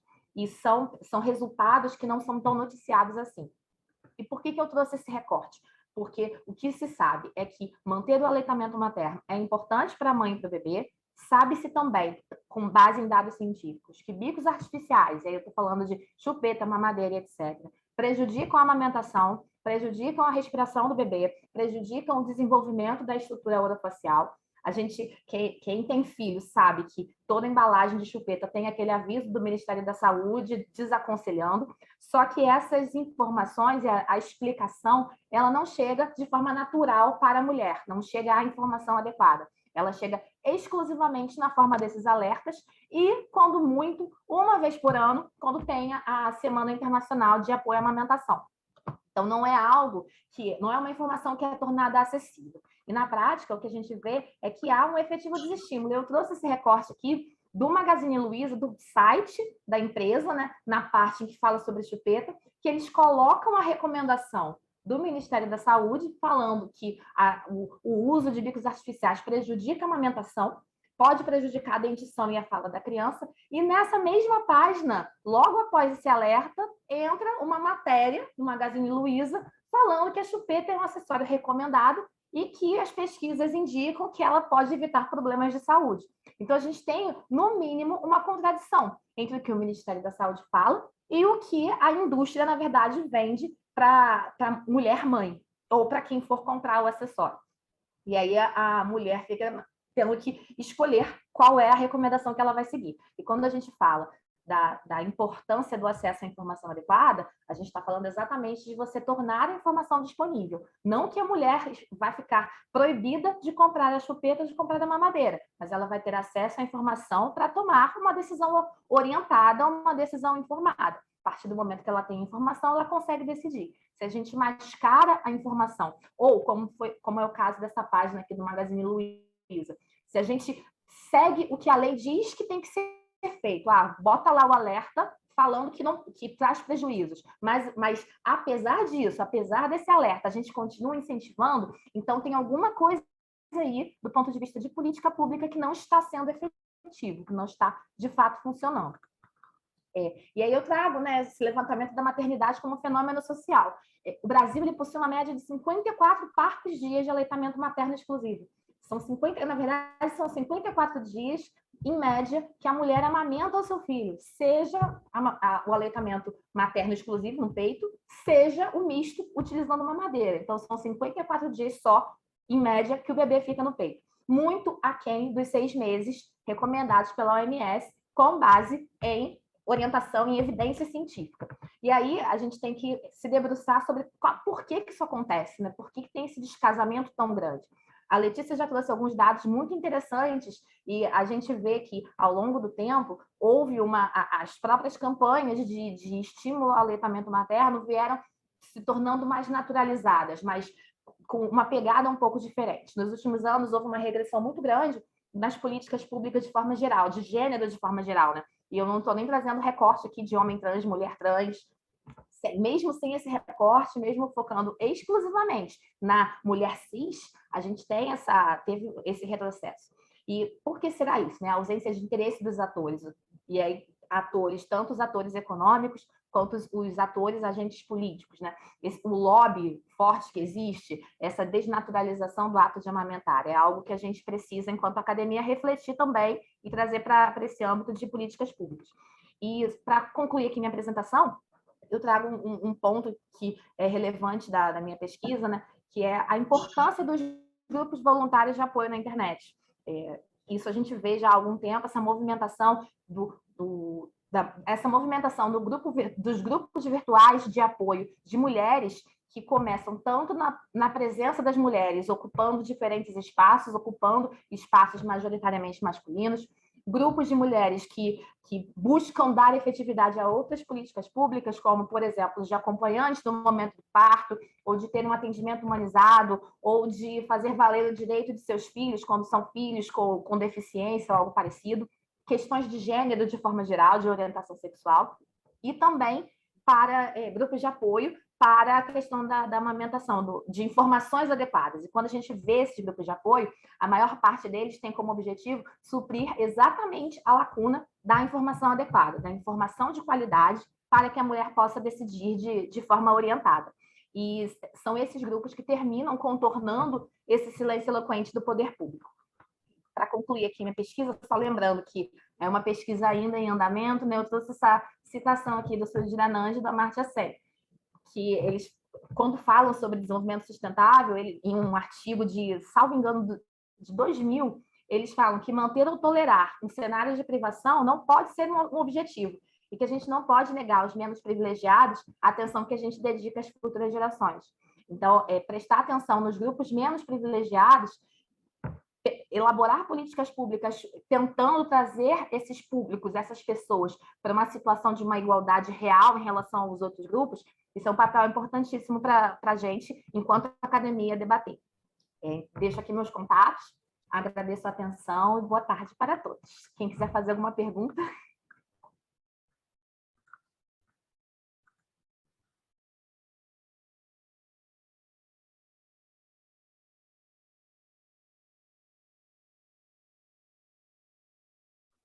Andréia, não estou conseguindo te ouvir, seu microfone está mudo. A empolgação do momento, porque dizia-se que na academia não podia fala identitária, mas eu vou fazer uma fala identitária aqui, e graças a Deus a Djamila Ribeiro já quebrou esse paradigma. Eu amamentei meu filho até ele ter 3 anos e 8 meses. Então, eu acho, é uma dar esse testemunho aqui da importância do teu trabalho e da difusão, divulgação e engajamento dessa agenda da amamentação, que é muito importante. Muito obrigada mesmo. Esse teu recorte foi... E você deu a gente no slide também, que é aquele pezinho de bebê, me deu vontade de morder a tela, tá? Muito bom. E é um recorte que geralmente a academia não trabalha, né? Não. Nas minhas pesquisas, isso que eu achei interessante. A gente fala muito sobre a presença da mulher no ambiente de trabalho, sobre ocupar espaços e sobre ter seus direitos garantidos, mas até mesmo se a gente for analisar as políticas públicas, elas param no momento em que o bebê nasce. E essa questão da diferença entre as recomendações, o fato do Ministério da Saúde falar, olha, amamente seu filho por 6 meses. Sim. Ao mesmo tempo em que a mulher só tem 4 meses de licença maternidade, tem um problema aí, porque manter a amamentação, que mesmo quem não tem filho sabe que não é fácil, manter a amamentação, voltando ao trabalho, é muito difícil. Então, se ela precisa, ela fica dividida naqueles 2 meses, o que eu faço? Como é que eu vou conseguir manter a amamentação exclusiva, que é uma recomendação e que eu sei, eu tenho a informação, ainda que ela tenha toda a informação, ainda assim é muito pesado, né? Então, por mais informada que a mulher esteja, a gente tem essa dificuldade aí, essa falha do poder público em conferir os meios adequados para que a mulher informada e que tenha decidido por continuar amamentando os 6 meses de forma exclusiva, de fato o faça. Tá ótimo, Sarita, muito obrigada pela sua exposição maravilhosa, está de parabéns. Dando continuidade ao nosso debate aqui, eu vou chamar a Raíssa Lima para iniciar a exposição. Por favor, Raíssa, pode iniciar quando estiver pronto. Boa tarde. Está dando para escutar direito? Ótimo. Eu não vou compartilhar o meu slide aqui, porque sempre dá algum problema. Tá certo? Ou eu tenho que desligar a câmera, ou fazer um tem que ser abdicado. Mas meu nome é Raíssa Evelyn, eu sou psicóloga, na verdade, tá? Atuo enquanto psicóloga clínica e jurídica, e esse meu escrito, ele está aí nos esboços de um projeto de mestrado, né? E eu venho pensando as contribuições da psicanálise na construção de intervenções mais elaboradas, mais eficazes no enfrentamento da violência de gênero, especificadamente na violência contra violência doméstica contra a mulher, né? E o meu trabalho ele visa levantar considerações em torno das contribuições da psicanálise frente ao fenômeno da violência doméstica contra a mulher e na construção de intervenções mais eficazes, né? E minha inquietação começou quando eu comecei a procurar dados com relação à violência contra a mulher e, assim, isso me inquietou bastante, no sentido de que a contabilização, né, de mulheres em situação de violência e esse questionamento entre a eficácia ou não das políticas públicas, eles eram mais destaques do que o fenômeno em si. Então, como anda acontecendo essa fundamentação dessas políticas, desse pensar a violência? Né? E esses dados eles podem nos indicar justamente a necessidade de uma análise crítica sobre os fundamentos das políticas públicas voltadas para essa questão da violência doméstica, né? Contra a mulher, ultrapassando tanto essa visão dicotômica, né, entre vítima e agressor, que muitas vezes ela pode acabar difundindo uma interpretação generalizada para o fenômeno. E as políticas, elas acabam abordando o fenômeno pela via desse discurso jurídico, né, com base em uma concepção de que há uma relação binária entre o agressor e a vítima claramente delineada, e na qual a mulher ela é tida como uma vítima em condições desfavoráveis e merecedora de uma assistência jurídica específica. De fato, né, a mulher ela se encontra também nesse lugar desfavorável, nessa questão de merecer uma assistência específica, mas a minha questão é a que ponto essa lógica binária de opostos, seja forte e fraco, vítima agressor, é suficiente e eficaz para a compreensão desse fenômeno, e até que ponto os atos frente a esse fenômeno não acabam por perpetuar aquilo que visa combater, que seria essa visão da mulher como um ser fraco e vulnerável. E a partir disso, eu pensei no que pode a psicanálise, dentro dessa inter- e transdisciplinariedade dentro desse estudo do fenômeno. Né? E a psicanálise, eu penso, como aí uma certa compreensão dos arranjos que cada sujeito ele inventa para lidar com a violência da qual ele participa, né? Que não sejam aí as regras da massificação dessa questão generalista. A psicanálise, ela vai, eu não sei se vocês têm um certo aproximamento da teoria psicanalítica, e justamente é isso que eu queria trazer também para o campo do direito, essa interface psicanálise e direito, que eu acho muito importante, e justamente no meu escrito eu percorri por esse caminho, né, de demonstrar os impasses da posição subjetiva da mulher no processo da construção da mulher enquanto vítima. E para isso eu me utilizei da psicanálise, porque é o meu lugar de fala, né, para fundamentar essa posição e implicação subjetiva da mulher, visando examinar esse modo pelo qual o discurso jurídico se articula também na dimensão subjetiva do sujeito que se apresenta ali dentro desse sistema. Que contribui também, que de uma certa forma contribui para a vitimação da mulher, né, dentro desse sistema. Então, meu intuito é de demonstrar a necessidade de agregar ações alternativas às vias estritamente jurídicas, porque a gente entende, né, que essas vias jurídicas elas preponderam na abordagem do fenômeno da violência doméstica contra a mulher. E como pode ser essa articulação, né?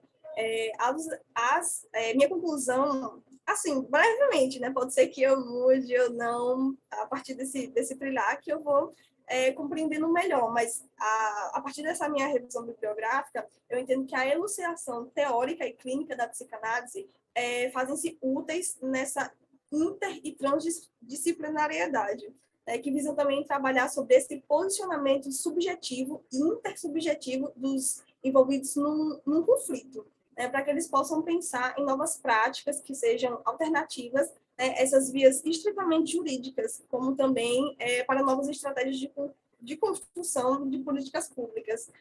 A gente trabalha muito aí nessa interface quanto ao direito. Eu, enquanto psicóloga jurídica, percebo muito essa necessidade de novas estratégias de ver esse sujeito que nos apresenta. E a partir disso, eu fui delimitando um pouco mais esse trabalho. O meu trabalho clínico também passa a ser contribuinte para isso, porque quando a gente atende um paciente, a gente não tem somente uma clínica privada. Ela, antes de ser privada, ela é social.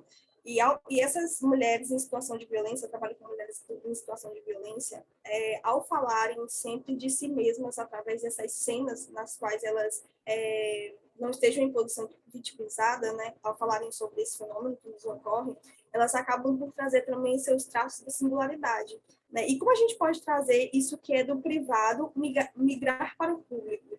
Converter esse testemunho dos danos sofridos em ferramentas contra outros danos que possam, né, vir a ser produzidos. Então, esse meu projeto, esse meu esboço de projeto vem um pouco nesse sentido, de articular a psicanálise junto aí essas ciências que também estudam esse fenômeno da violência.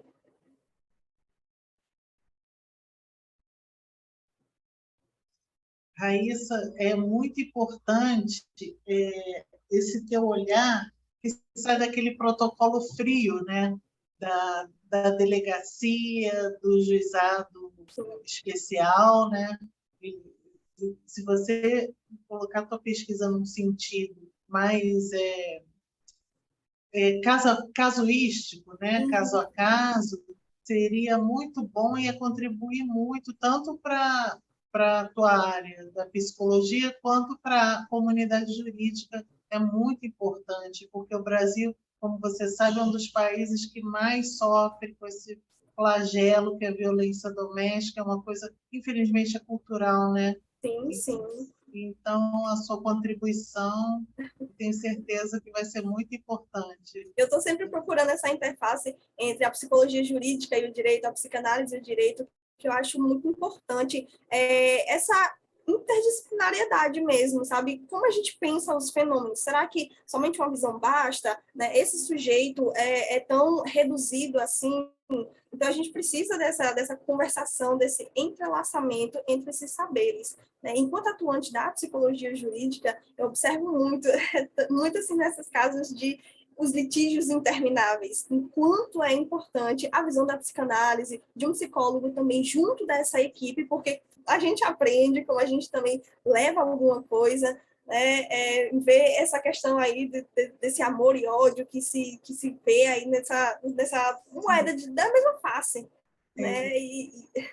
É importante quebrar os ciclos, né, Raíssa? Sim, esses ciclos sim. de violência. Com certeza. E como também o sistema jurídico ele vem aí, bate o martelo e fala, olha, vai gozar para lá. Né? É porque a gente percebe que isso também é atravessado por esse sujeito da psicanálise, né? É um sujeito que busca algo para além de uma justiça, né? de algo aí que não é de material, né? Mais simbólico. Excelente, Raíssa, está de parabéns. E deixa no chat, por favor, seu Instagram e seu e-mail, porque tenho certeza que novos assuntos vão surgir aí dentro dessa sua agenda. Parabéns. E quero compartilhar também. Muito obrigada pelo espaço, pelo momento. É muito importante para a gente também esses espaços.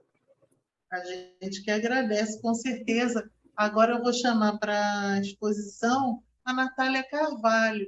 Natália, por favor, quando você estiver pronta, pode dar início à sua exposição, tá bom? Oi, boa tarde. Vocês estão me ouvindo?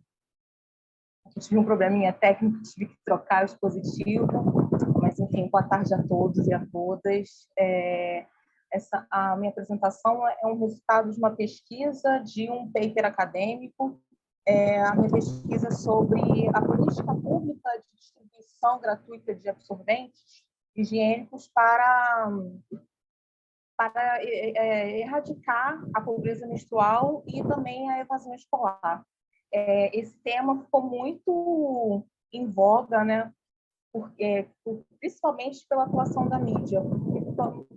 Foi a mídia colocou um foco, colocou no holofote um problema que os movimentos sociais feministas já estavam alertando há muito tempo sobre a pobreza menstrual. O problema da pesquisa é em torno de como nossos estudantes, que são corpos que menstruam, vão conseguir ter acesso à educação num contexto de pobreza menstrual no Brasil.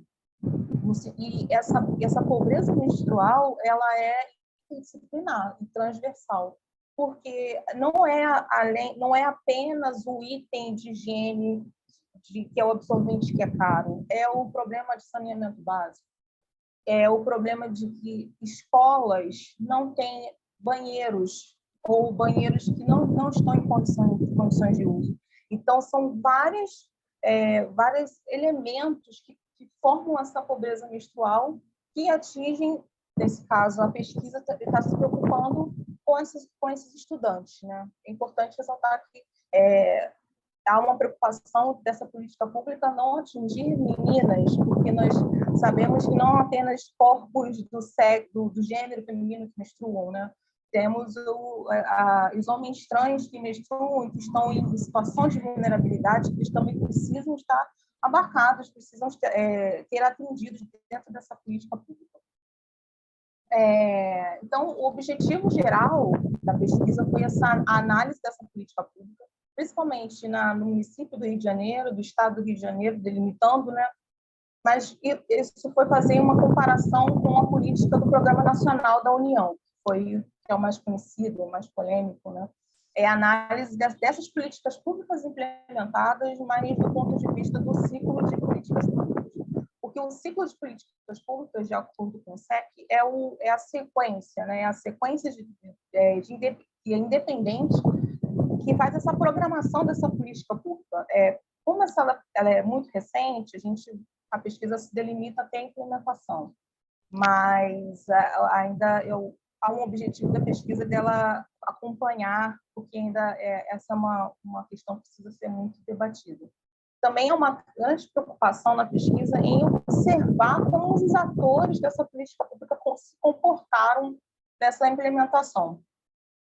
É importante esclarecer que quando a gente fala desse problema de absorvente, de distribuição, muito se fala que é um problema de pink tax, né, que é o sobrepreço de itens femininos. Mas, nesse caso, não é exatamente o pink tax, porque o absorvente é exclusivo para o corpo feminino, entre aspas, né, o corpo feminino, não se esquecendo dos homens trans. Mas, na verdade, a gente está falando de tax, né, no sentido de que há um questionamento de sobrepreço ou supertributação de itens que são exclusivos para as mulheres, né?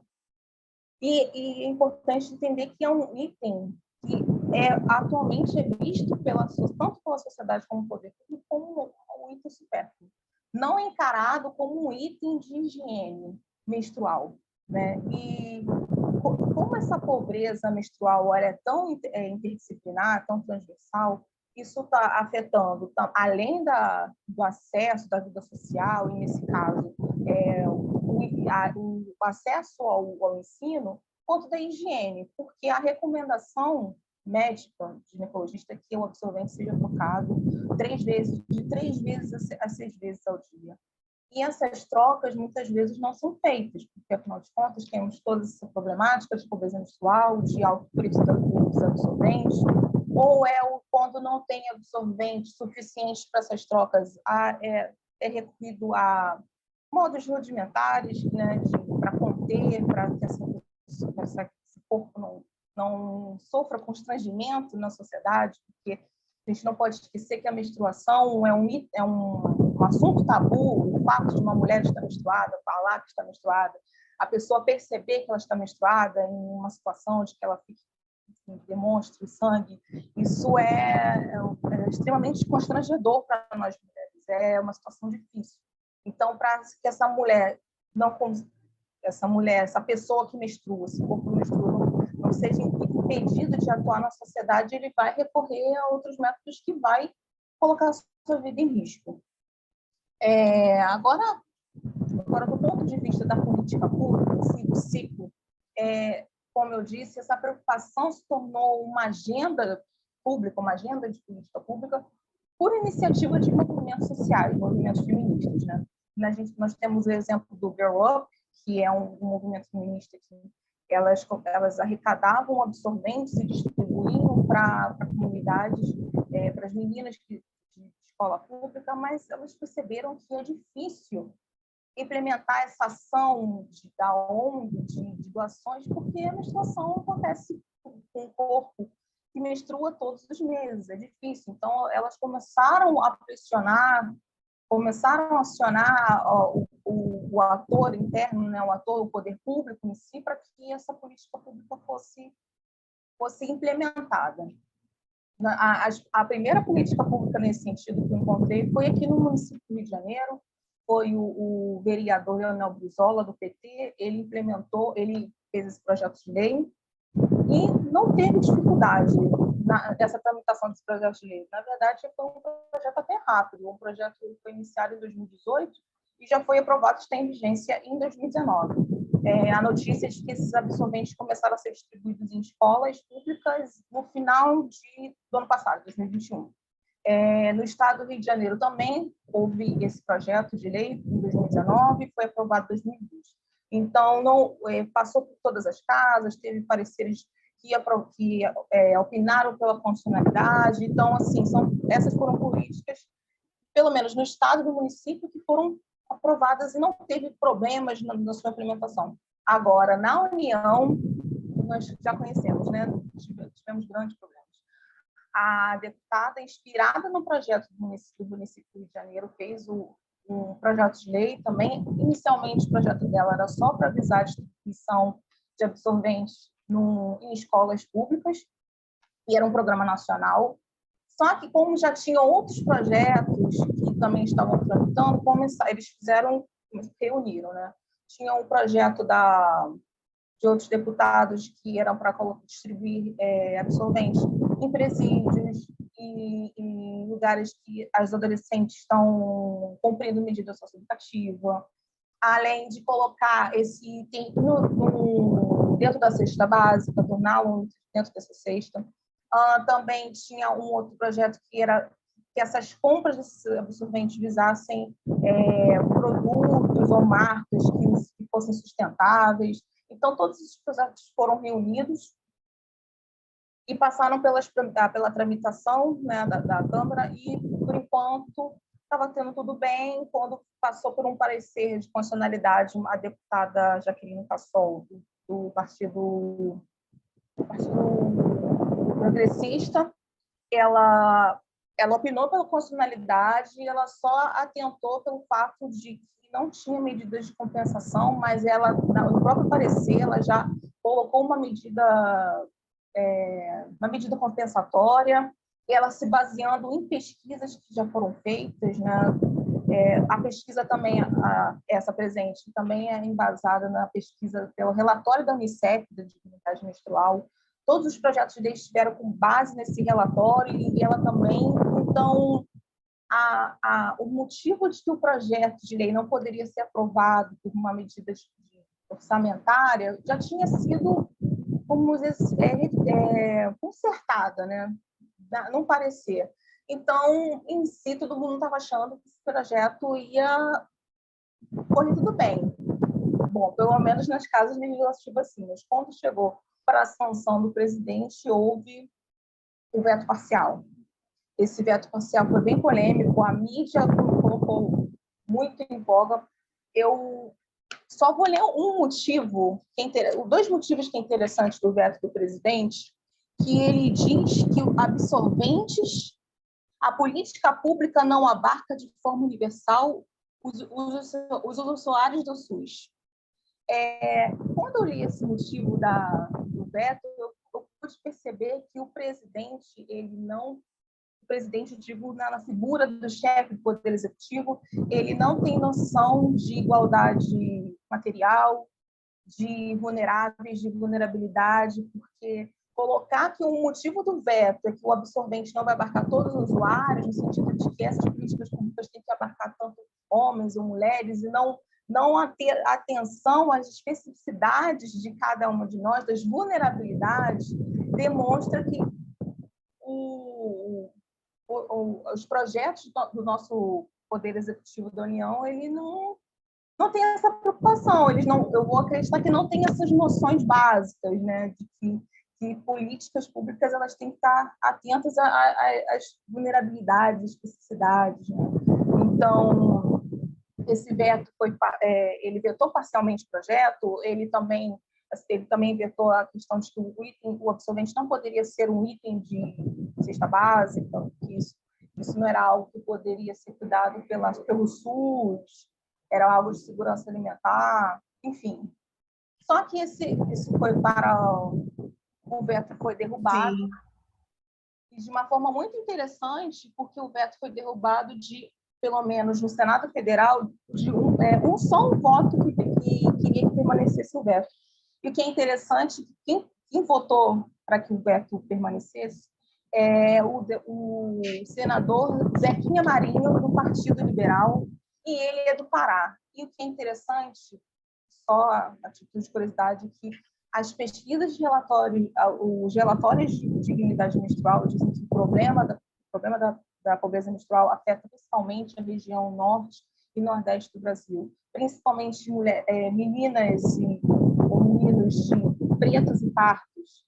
E esse deputado é do Pará. Então, é assim, ele que a gente esperava que ele fosse lutar por essa política pública. São as incongruências do nosso tempo, né, Natália? Que a gente não consegue entender certas situações e estamos aqui para debater. Só pontuando que o teu trabalho é muito importante no sentido sociológico mesmo, porque ele lida com saneamento, higiene, saúde pública e sustentabilidade também, né? Porque o absorvente, a gente sabe que ele afeta o meio ambiente também, assim como a fralda descartável. E só para te elogiando, quando você fez um link com o direito tributário da Pink Tax. Foi uma sacada, entre a saída muito inteligente de fazer isso, que coloriu ainda mais a tua pesquisa. Agora eu só peço pelo adiantado da hora de você fazer as suas considerações finais, tá bom, Natália? Muito obrigada. Obrigada.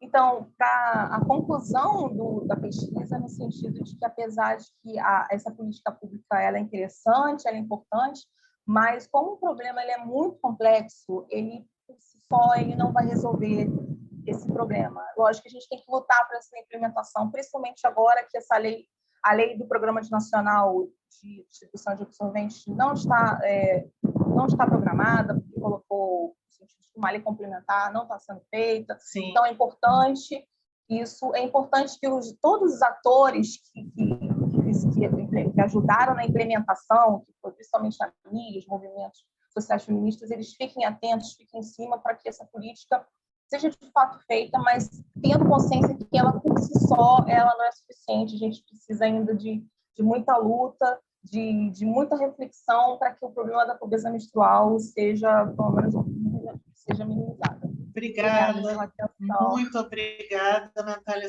pela sua exposição. Sua investigação é muito importante. E agora, por último, e não menos importante, eu gostaria que a Débora Pérez iniciasse a sua exposição para a gente fechar esse grupo de trabalho que está sendo realmente um dos melhores grupos de trabalho dos quais eu já participei. Débora, assim que você puder, por favor, pode iniciar. Oi, boa noite. Eu vou tentar compartilhar aqui, tá? Deu certo. Gente, desculpa a interferência da casa, tá? Tá dando para ver a tela?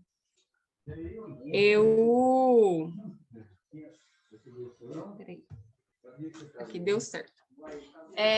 Eu sou psicóloga também, como a Raíssa, só que eu estou fazendo um mestrado em um programa que é interdisciplinar. Programa interdisciplinar em direitos humanos. Só um instantinho aqui, gente. Licença. Andréia, tudo bem? Enquanto a Débora arruma o áudio dela, eu queria falar aqui rapidinho, porque eu e a Ariane, a gente também está inscrita para se apresentar. O trabalho pós-resgate, as barreiras para o acolhimento da trabalhadora vítima do trabalho escravo doméstico.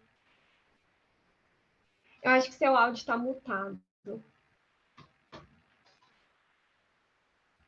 Desculpa, Ana Carolina, eu não recebi o teu trabalho, mas eu vou pedir a compreensão, então, da Débora para fazer uma explanação mais ou menos a jato, que 18 horas a gente tem que passar para um seminário propriamente, e a Ariane já falou, né? Sim, foi um trabalho que a gente escreveu em coautoria. É um outro trabalho. É outro trabalho. Então, seriam mais 2, né? Não, é mais um que a gente escreveu juntas. Ah, tá. Então, tem mais um além do da Débora. Isso. Débora, então, eu vou te pedir a gentileza de você tentar fechar o teu em menos tempo para a gente entregar às 18 horas, mais tardar, para o seminário. Tá bom, Débora? Eu agradeço a compreensão. Tá Obrigada. Bom. Então, estou no programa de mestrado em Direitos Humanos, né, interdisciplinar, e também estou atuando como psicóloga numa equipe multidisciplinar de um centro do CEAM, aqui na minha cidade, que é o Centro Especializado de Atenção às Mulheres, né, e a gente trabalha com mulheres em situação de violência doméstica. E aí, o meu objeto de pesquisa, a minha pesquisa são as estratégias de enfrentamento à violência doméstica, e eu quero fazer um levantamento sobre a rede de atenção durante a pandemia. Então, como que foi o enfrentamento e o monitoramento? É um trabalho que ainda está em andamento, mas eu fiz um recorte levantando o perfil das mulheres que foram atendidas no ano de 2021. Ixi, não estou conseguindo passar. Ah, passou. Então, em 2020, foram realizados 380 atendimentos a 170 mulheres. Então, foram 100 mulheres atendidas, e 380 atendimentos diversos, né? E aí, aqui a gente oferece atendimento psicossocial, um acompanhamento psicológico e um acompanhamento jurídico, orientação jurídica, né? E esses atendimentos foram nesse sentido, e aí podem ser atendimentos individuais, pode ter visita domiciliar também. E em 2020, a gente foi proibido, né, fazer visita domiciliar. E os atendimentos psicológicos passaram a ser de modo remoto também, a partir da portaria do CFP, né, de 4 de 2020. E aí, eu não consegui fazer o levantamento do ano de 2020, do perfil das mulheres, porque foi no ano que o equipamento ele adotou um novo instrumental, que é uma planilha, que foi a partir dessa planilha que eu consegui fazer o levantamento, né? Uma planilha bem elaborada, né? Onde colocava todas as mulheres que foram atendidas, a quantidade de atendimentos e o tipo de atendimento. E os atendimentos em 2021 e 2020, eles foram encaminhados por demanda ao serviço, né? Por demanda espontânea, por busca ativa ou por meio de equipamentos parceiros, como o Poder Judiciário, que é através das mulheres que recebem a medida protetiva. Então, todas as mulheres que recebem a medida protetiva, que na comarca de Goiás, é enviado para a gente, é encaminhado para a gente poder fazer o acompanhamento dessas mulheres. Através também da Secretaria de Saúde, por meio do Núcleo de Vigilância Sanitária e Epidemiologia, das Unidades Básicas de Saúde, né, que são as UBSs, do CAPS, e a partir também da Secretaria Municipal de Saúde, a Municipal de Assistência Social, Trabalho e Habitação, por meio do CREAS, do CRAS, o Conselho Tutelar, a Polícia do Estado de Goiás, por meio da Patrulha Maria da Penha, pela Câmara Municipal também, que tem uma das vereadoras que é muito companheira nossa, inclusive ela já foi até diretora desse mesmo equipamento, por meio do Zap da Cidadania, que foi um instrumento criado pela Secretaria de Mulheres, Juventude, Igualdade Racial e Direitos Humanos. Foi criado no ano de 2021 para facilitar o acesso da população às políticas dessa pasta. Eu acabei me cortando um pouco, porque eu fiquei meio apavorada, mas assim, a cidade de Goiás é um município pequeno, ele tem 20 mil habitantes aproximadamente, e aí em 2021 também foi criada essa secretaria que hoje o CIAN faz parte. O CIAN ele foi criado em 2013, mas aí nessa última gestão agora, em 2021, o prefeito criou a Secretaria de Mulheres, Juventude, Igualdade Racial e Direitos Humanos, para poder implementar melhor as políticas, né? E aí eu até lembro assim um pouco entrando assim no trabalho que foi apresentado anteriormente, assim. Mas, enfim, deixa eu voltar aqui, né? Das 133 mulheres que chegaram em 2021, 87 mulheres compareceram pela primeira vez ao serviço nesse ano, em 2021. E 83 mulheres receberam medidas protetivas de urgência. Foram realizados 380 atendimentos a essas mulheres também. Vou tentar avançar um pouco. Das mulheres que a gente atendeu, 51% tinham entre 18 e 35 anos. A incidência por tipo de violência. 59% das mulheres relataram ter sofrido violência psicológica. E aí, o que entra nesse ponto? É que as violências, elas sempre estão em conjunto, né? Então, a mulher, geralmente, ela sofre mais de um tipo de violência. Então, por isso que, se a gente somar tudo, não vai dar 100%, né? Mas, então, assim, as incidências maiores de tipos de violência foi a violência psicológica, com 59%, seguida da moral, em 40%, e da física, 37% das mulheres relataram ter sofrido essas violências. Os autores de violência doméstica e familiar, a maioria deles, 41%, eram ex-namorados, ex-companheiros ou ex-maridos. Débora, essa tua análise é muito importante, porque ela dá um substrato para várias áreas do direito, não é? Tanto não só da judiciária ou jurídica, mas até a conversa com o trabalho da Raíssa, né, na questão da psicologia, né, é muito interessante. Agora, eu só vou te pedir para você ir para as considerações finais, para a gente, a sua pesquisa é muito atual, porque a pandemia é um recorte muito importante para toda a sociedade, para a comunidade jurídica, mas eu vou te pedir a gentileza de ir para as considerações finais pelo adiantado da hora. Tá, ok. O perfil das mulheres atendidas pelo CEAN, que eu vou só fazer essa explanação, então, que é 34% das mulheres recebiam até um salário mínimo, e aí 30% elas não tinham renda também, acho que é importante levantar isso. E 53% das mulheres são mulheres pardas, que é importante a gente levantar essa questão da interseccionalidade, né? Então, a partir desse trabalho, a gente pode perceber que que teve um aumento da violência doméstica durante a pandemia, só que eu não consegui levantar isso a partir dessa pesquisa, mas que eu pretendo, até o final do meu projeto, conseguir trazer isso.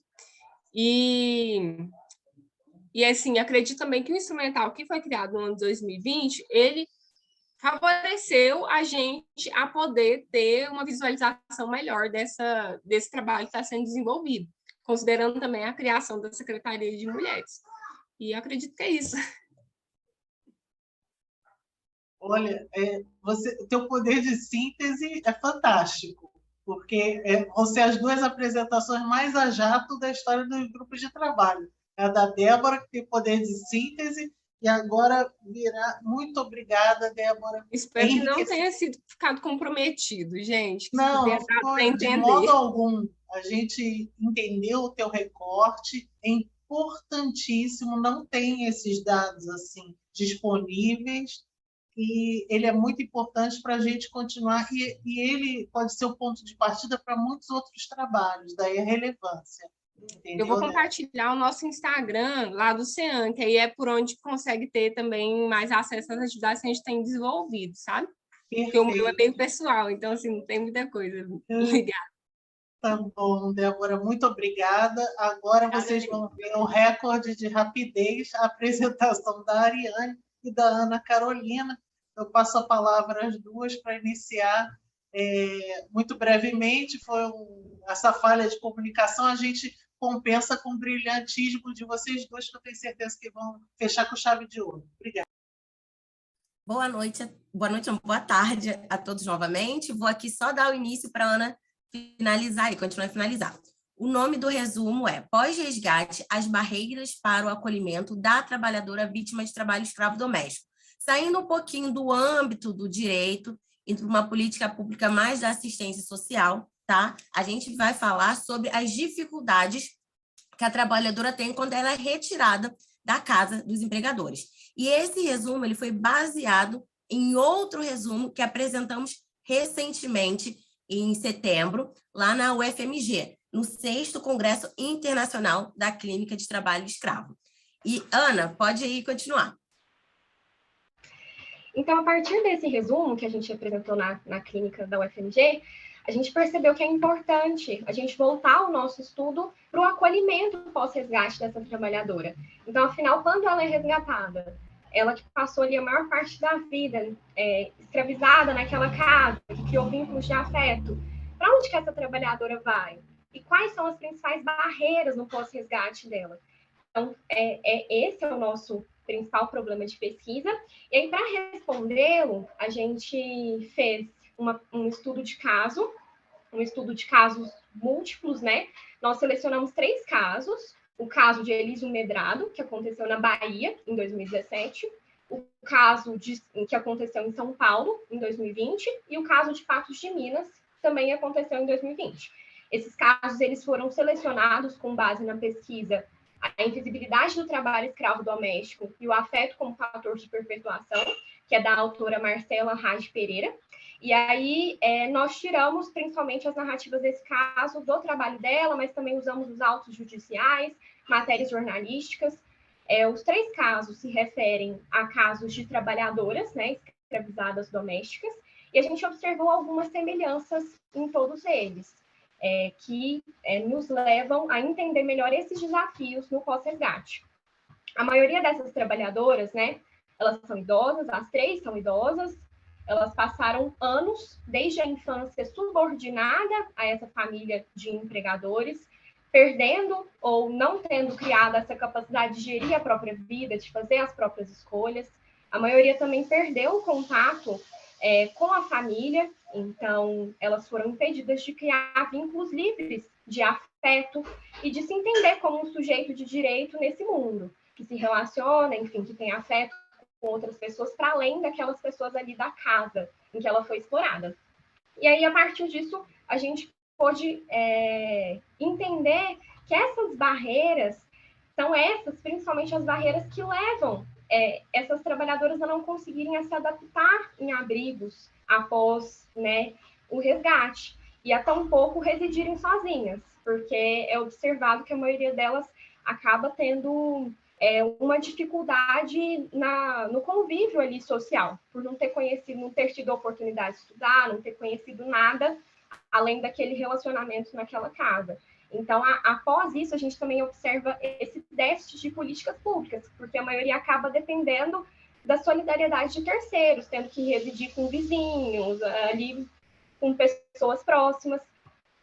Então, a gente observa essa falha, né, nos órgãos estatais e essa necessidade de que sejam criadas alternativas para esse acolhimento e considere as particularidades dessas trabalhadoras relacionadas principalmente ao gênero, enfim. Muito obrigada pela sua explicação. Ela é muito importante, essa pesquisa é muito importante pelo after, né, pelo pós do resgate dessas pessoas. É muito importante, eu agradeço a Ariane e a Ana Carolina pela explicação. Eu encerro aqui o nosso grupo de trabalho. Muito obrigada a todos e todas, a todos. E eu encerro aqui a gravação, por favor, pode encerrar. Muito obrigada a todas. Parabéns, trabalhos maravilhosos. Pena que a gente não pode continuar mais e mais e mais, mas não haverá muitas oportunidades. Muito obrigada a todas.